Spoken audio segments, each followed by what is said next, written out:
Olá, candidato! Você que está acompanhando conosco mais uma revisão do Enem, nós estaremos fazendo algumas questões de Química do ano de 2021 e eu te convido a acompanhar cada uma dessas resoluções e eu vou estar aqui também com a professora Lígia, ela vai estar fazendo as questões que são de Físico-Química e eu vou trabalhar essa parte de Orgânica com vocês. Então, nós vamos começar com a primeira questão.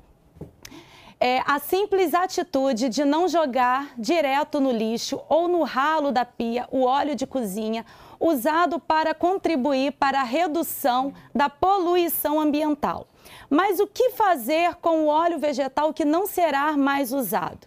Não existe um modelo ideal de descarte, mas uma alternativa simples tem sido reaproveitá-lo para fazer sabão. Para isso, são necessários, além do próprio óleo, água e soda cáustica. Com base no texto, a reação química que permite o reaproveitamento do óleo vegetal é denominada... Olha só, essa questão ela é muito simples. O que você vai ter que fazer aí? Você pode sublinhar essa soda cáustica, é uma base forte. Então, através disso, você já mata a questão. Porque uma reação onde nós utilizamos soda cáustica, uma base forte, vai ser uma reação de saponificação. No próximo slide, você vai ver que nós temos aqui um triglicerídeo e sabões que, na verdade, olha só, o íon é o sódio. Então, nós formamos aqui o glicerol. Então, qual seria a reação aqui? Qual seria a resposta exata? Seria a letra E. Saponificação, que é a reação onde nós utilizamos a soda cáustica, ok? Na nossa próxima questão, a icterícia, popularmente conhecida por amarelão, é uma patologia frequente em recém-nascidos. Um bebê com icterícia não consegue metabolizar e excretar de forma eficiente a bilirrubina. Com isso, o acúmulo dessa substância deixa-o com a pele amarelada. A fototerapia é um tratamento da icterícia neonatal, que consiste na irradiação de luz no bebê. Na presença de luz, a bilirrubina é convertida no seu isômero, lumirrubina, que por ser mais solúvel em água é excretada pela bile ou pela urina. A imagem ilustra o que ocorre nesse tratamento. Na fototerapia, a luz provoca a conversão da bilirrubina no seu isômero. Então, essa é uma questão de isomeria. Numa questão de isomeria, a gente precisa comparar as duas cadeias. A gente vai comparar as duas moléculas.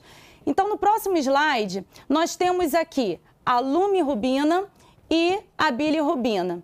Se a gente começar pela direita, nós vamos ver que essa parte da cadeia, ela é exatamente essa parte daqui da lumirrubina. Então, nós vamos começar a fazer comparações entre moléculas, porque essa é a base da isomeria. O que é uma isomeria? É a mesma fórmula molecular, mas a estrutura é diferente. Então, por isso, nós podemos fazer uma simples comparação nessas duas moléculas. Então, começando da direita para a esquerda, nós vamos ver que elas se repetem. Só que nessa parte daqui, nós estamos vendo aqui que essa parte ela é uma cadeia fechada, enquanto que nessa parte daqui é uma cadeia aberta, ok? Então, fazendo essas duas comparações, nós chegamos à conclusão que é uma isomeria de cadeia, porque nós temos uma diferença na bilirrubina, que é uma cadeia aberta nessa área, e aqui na lumirrubina uma cadeia fechada. Então, a alternativa aí é a opção C, uma isomeria de cadeia. Próxima questão, também de 2021. As águas subterrâneas têm sido contaminadas pelo uso de pesticidas na agricultura. Entre as várias substâncias usualmente encontradas, algumas são apresentadas na figura. A distinção dessas substâncias pode ser feita por meio de uma análise química qualitativa, ou seja, determinando sua presença mediante a adição de um reagente específico. O hidróxido de sódio é capaz de identificar a presença de um desses pesticidas pela reação de ácido-base de Bronsted-Lowry. Então, queridos, o teste positivo ele vai ser observado em um desses compostos. Só que na própria questão está dizendo que é uma reação de ácido-base, segundo essa teoria moderna. Então, esse tipo de teoria nós aprendemos geralmente no segundo ano. Nós aprendemos uma teoria que a gente diz que é padrão, que é a teoria de segundo Arrhenius, e no segundo ano nós trabalhamos essa outra teoria que a gente diz também que ela é moderna. Por quê? Porque a gente trabalha mais em compostos, né, de carbono, em química orgânica. Então, você pode observar que todos eles são compostos orgânicos. Então, é bem diferente do que a gente já está acostumado na química inorgânica. Então, como que a gente vai resolver uma questão dessa com essa teoria moderna? A gente precisa entender que ácidos, segundo essa teoria, são aqueles compostos que são capazes de doar um próton, enquanto que a base é capaz de receber um próton.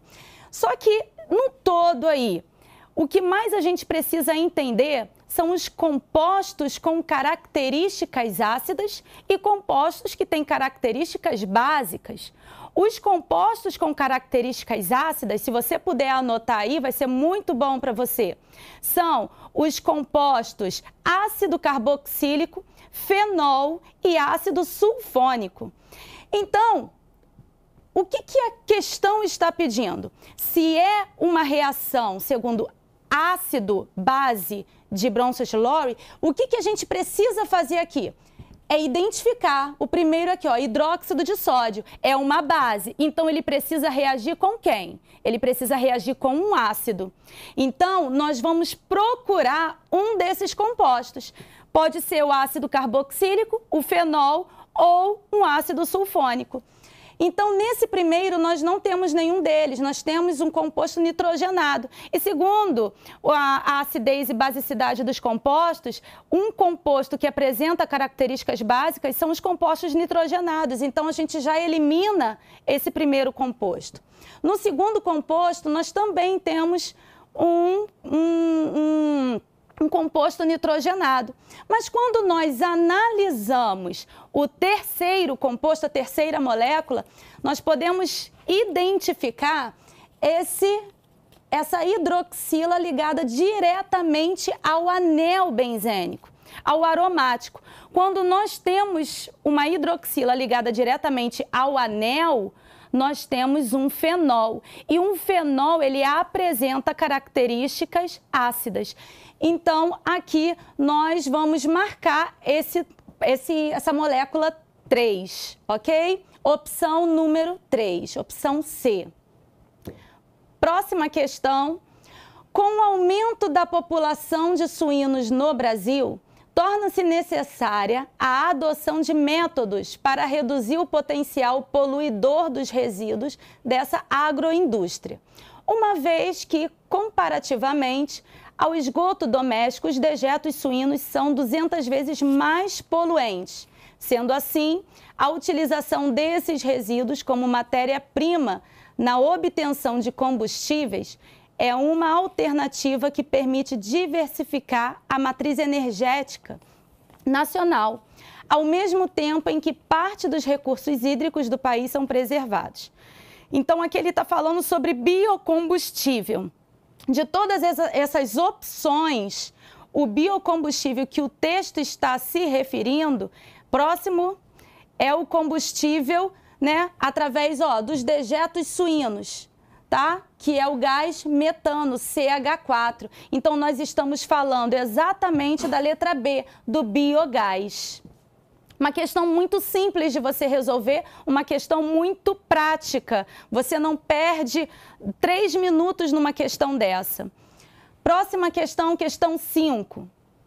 Com o objetivo de proporcionar aroma e sabor a diversos alimentos, a indústria alimentícia se utiliza de flavorizantes. Em geral, essas substâncias são ésteres, como apresentado no quadro. Se vocês forem observar, todos esses compostos que estão listados aqui no quadro são ésteres. E o que a questão está pedindo? A questão está dizendo que o aroma do flavorizante derivado do ácido etanóico. Você que está aí na sua casa assistindo essa aula, marquem ácido etanóico, que também pode ser chamado de ácido acético. Nós temos 2 carbonos aí nessa cadeia. Então, tanto o ácido etanóico quanto o ácido acético trata-se do mesmo ácido e que apresenta cadeia carbônica saturada. São 2 coisas que vocês vão marcar aí: ácido etanóico e cadeia carbônica saturada.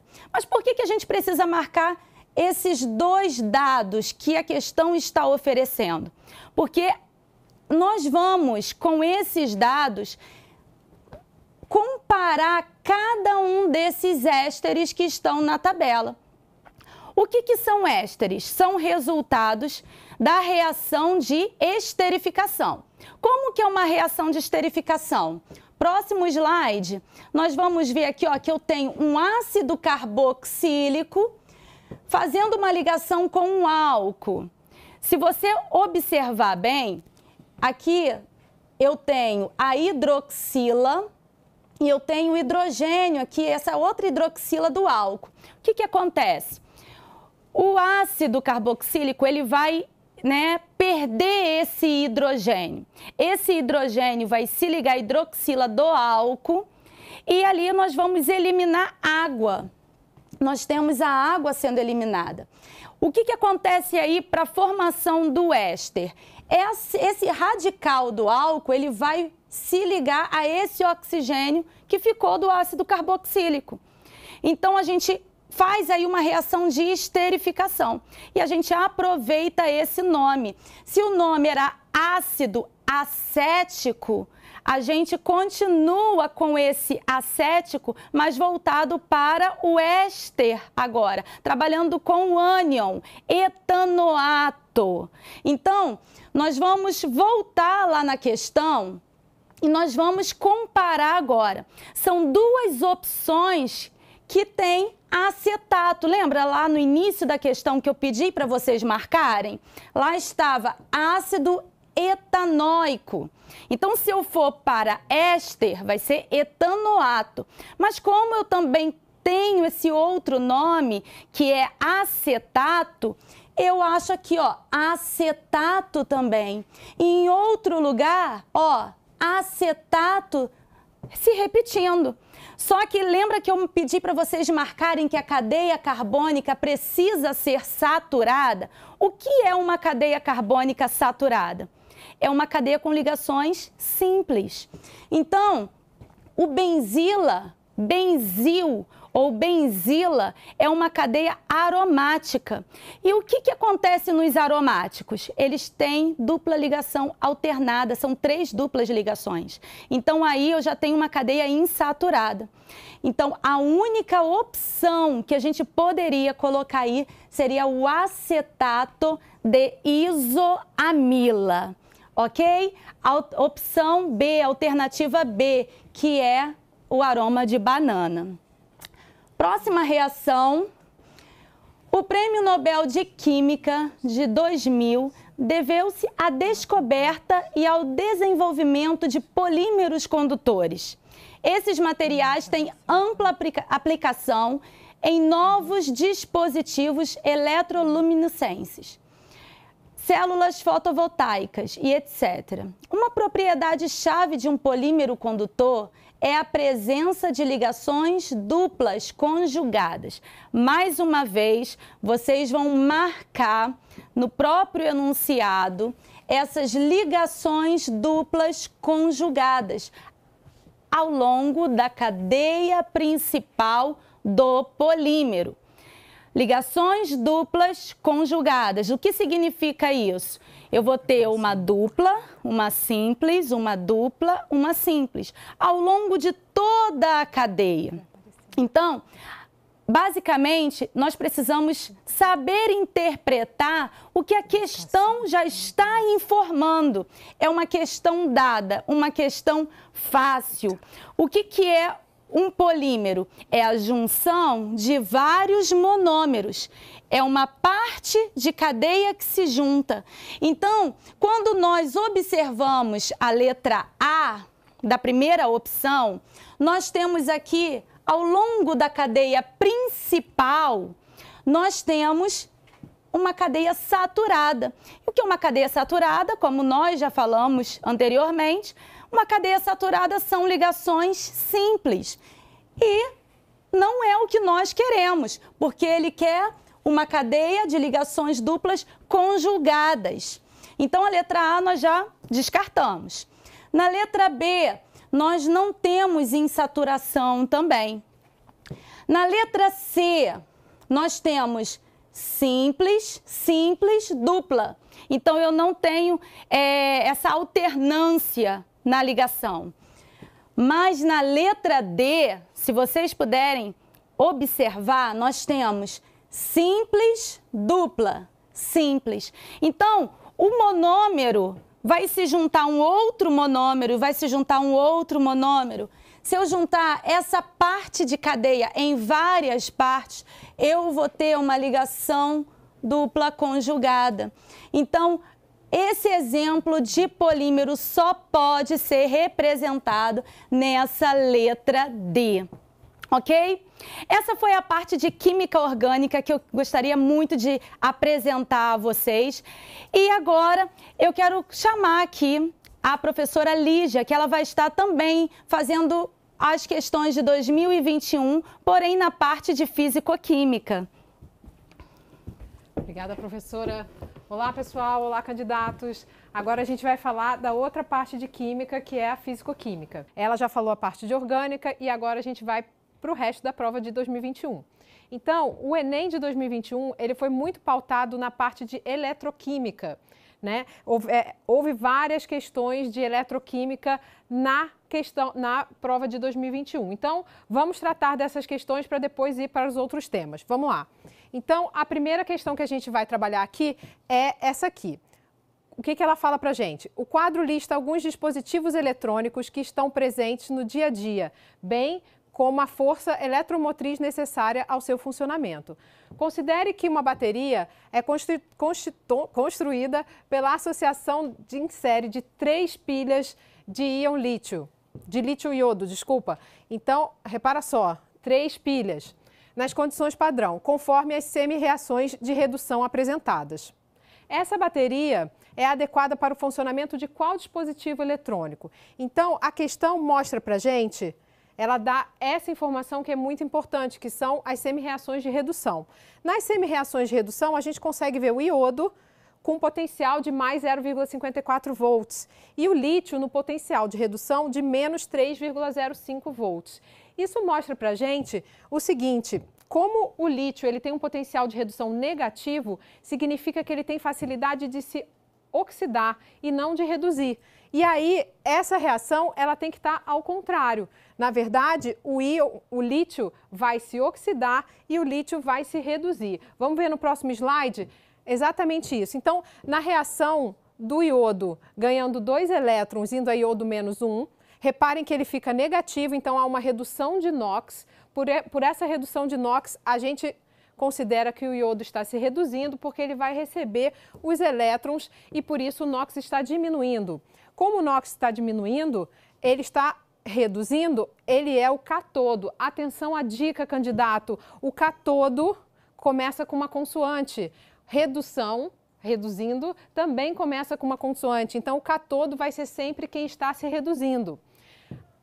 Em contrapartida, se tem alguém se reduzindo, eu preciso necessariamente ter uma reação de oxidação, né? Porque é sempre oxidação e redução. E aí quem vai se oxidar? É o lítio. O lítio, ele tem um potencial, ele é o lítio mais, ganhando 1 elétron e indo para lítio 0. E ele vai ter um potencial de redução de menos 3,05 volts. Então, o lítio vai se oxidar. E aí, quando ele se oxida, reparem só de novo, atenção à dica, oxidação, anodo. vogal com vogal. Então, quem se oxida é o anodo da pilha, certo? E aí a gente tem a fórmula do cálculo da diferença de potencial dos dois eletrodos, que vai ser o potencial do catodo menos o potencial do anodo. A gente já sabe que o catodo é o iodo, 0,54. E a gente sabe que o anodo é o lítio. Então, catodo menos anodo, catodo menos, só que o anodo é negativo. Então, acontece que vai ficar positivo e a diferença de potencial dessa reação é mais 3,59 volts. E aí, olha a pegadinha. Na resposta tem essa possibilidade, 3,59 volts, só que essa não é a resposta. Por que não é a resposta? Porque lá no enunciado está escrito que são 3 pilhas. Se são 3 pilhas e cada pilha tem essa diferença de potencial, a gente faz aí 3,59 vezes 3 dá 10,77. Aí sim é o potencial que o dispositivo eletrônico vai precisar. E aí vamos ver na tabela disponibilizada quem vai precisar desse potencial. Então, a gente repara aqui que o carrinho de controle remoto, ele precisa de 10,5 volts a 10,9. Então, se a gente achou 10,77, quem vai ser controlado por essa pilha é o carrinho de controle remoto. Resposta número 4, certo? Então, cheio de detalhes, cheio de coisas, mas pegando eletroquímica em geral, isso aqui é o que a gente pode encontrar, certo? Outra questão de eletroquímica. O ciclo do cobre é um experimento didático em que o cobre metálico é utilizado como reagente de partida. Após uma sequência de reações, as reações estão aqui, né? O cobre retorna ao seu estado inicial ao final do ciclo. Então, a gente tem o cobre reagindo com ácido nítrico, formando nitrato de cobre. Depois ele reage com hidróxido de sódio, formando hidróxido de cobre. Depois ele é aquecido e forma o óxido de cobre, na verdade o óxido de cobre 2, né? E depois a gente vai reage com ácido sulfúrico, formando sulfato de cobre 2. E nessa última reação aqui, a gente tem o cobre que tem NOx 2, e é importante fazer o NOx de cada uma das substâncias. A gente vê que o cobre 2, ele vai para cobre 0. Então, a pergunta é, a reação de redução do cobre ocorre em qual etapa, né? E aí a gente pode ver no próximo slide que se a gente olhar o NOx de cada uma das substâncias, lembrando que substâncias simples como cobre metálico, o NOx é 0, tá?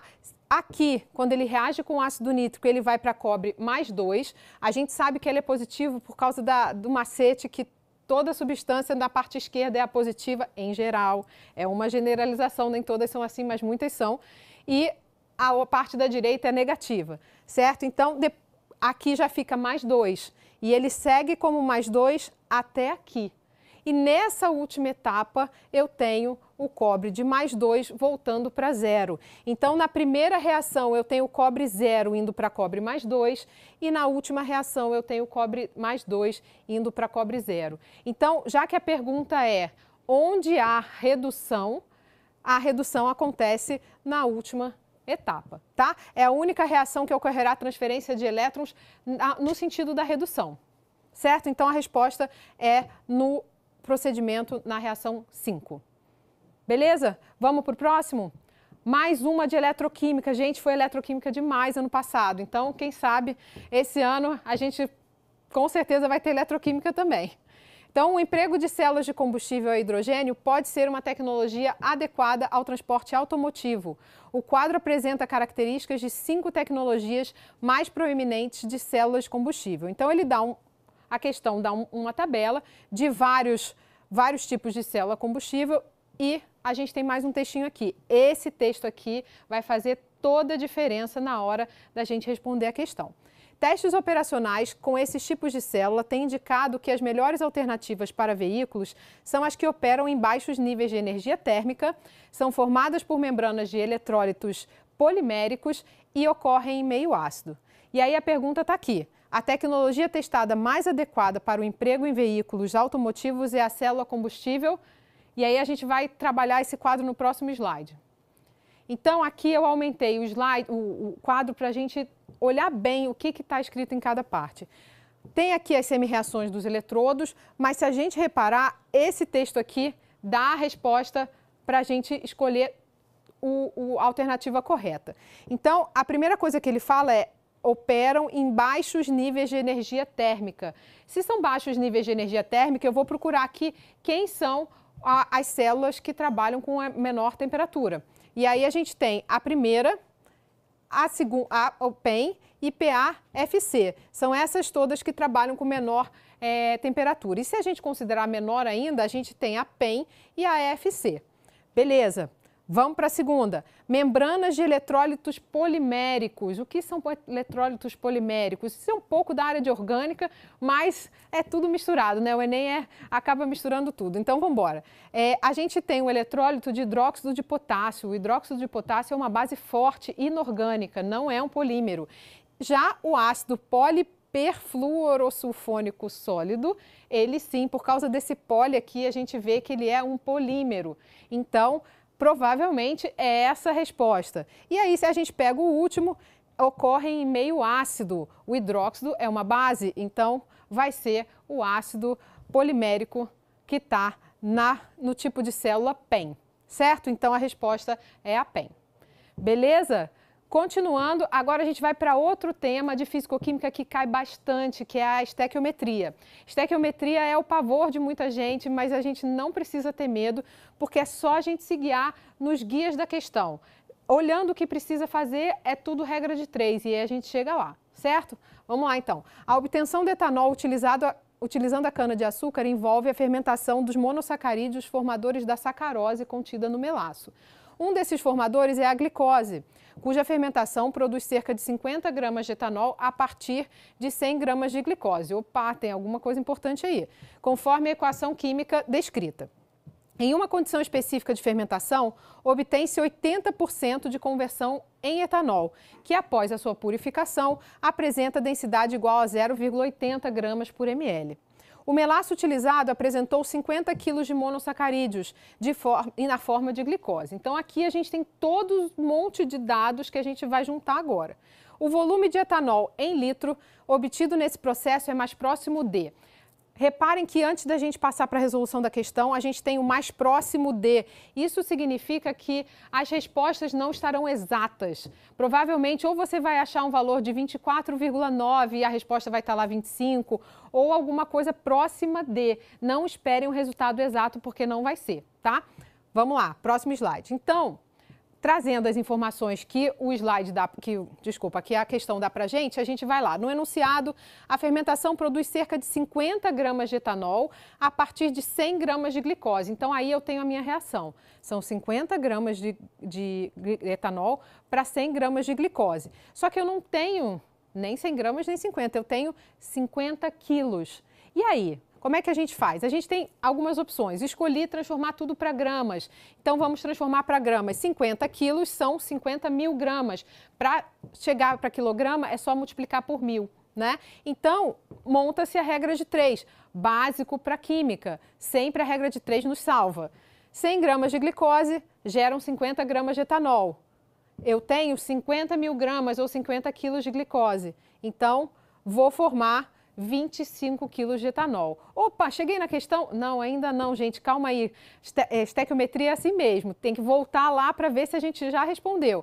Não respondemos ainda, por quê? No enunciado está escrito assim, 80% de conversão em etanol. Então, eu não vou formar 25 quilos, eu não vou conseguir tudo. Por quê? 25 quilos seria se a reação fosse 100%, mas não é. Então, ela é 80%. Se eu colocar na regra de 3, eu acho...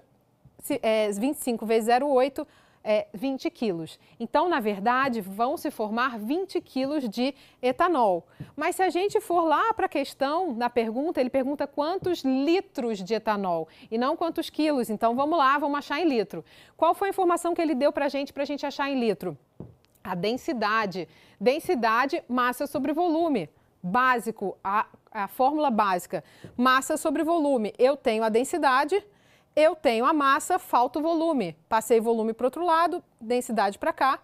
Eu tenho 20 quilos, que é 20 mil gramas. A unidade é gramas por ml. Então, 20 mil gramas divididos por 0,8 dá 25 mil gramas ou 25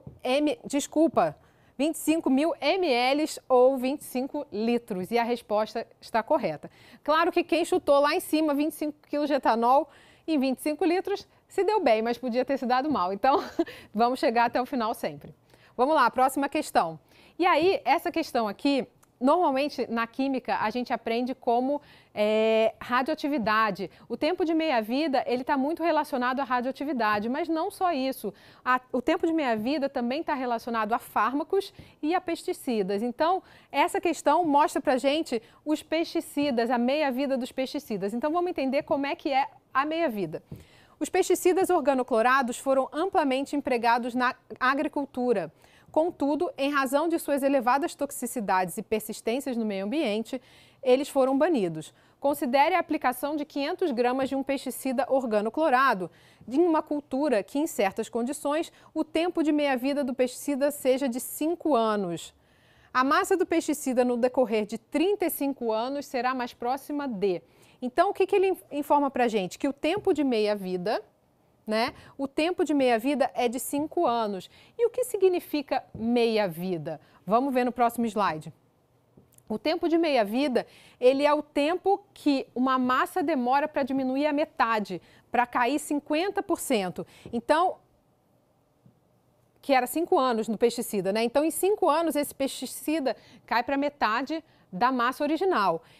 Depois de 5 anos, ele cai para metade da metade. Depois de 5 anos, ele cai para metade da metade e por aí vai, né? Até chegar no tempo de 35 anos, que é o da questão, certo? Então, se a meia-vida do pesticida é de 5 anos, ao final de 35 anos, a gente vai ter 7 meias-vidas. Por quê?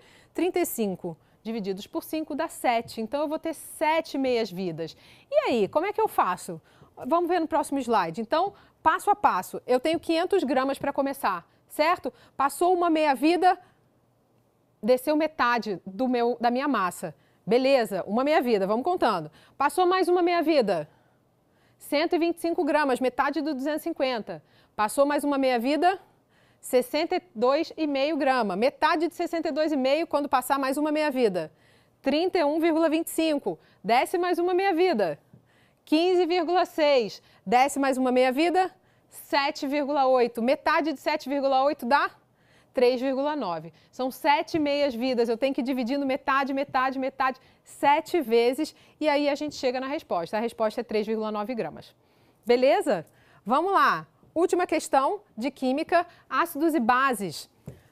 A professora Ingrid já falou um pouco de ácidos e bases aplicada a compostos orgânicos e agora a gente vai falar sobre outro tema que cai e que é aplicado a compostos inorgânicos. Então, vamos lá. No cultivo por hidroponia são utilizadas soluções nutritivas contendo macronutrientes e micronutrientes essenciais. Além dos nutrientes, o pH é um parâmetro de extrema importância, uma vez que ele afeta a preparação da solução nutritiva e a absorção dos nutrientes pelas plantas. Para o cultivo de alface, valores de pH entre 5,5 e 6,5 são ideais para o seu desenvolvimento. As correções de pH são feitas pela adição de compostos ácidos ou básicos, mas não devem introduzir elementos nocivos às plantas. Na tabela são apresentados alguns dados da composição da solução nutritiva de referência para esse cultivo. Então tem uma tabela. Também é apresentada a composição de uma solução preparada por um produtor de cultivo hidropônico.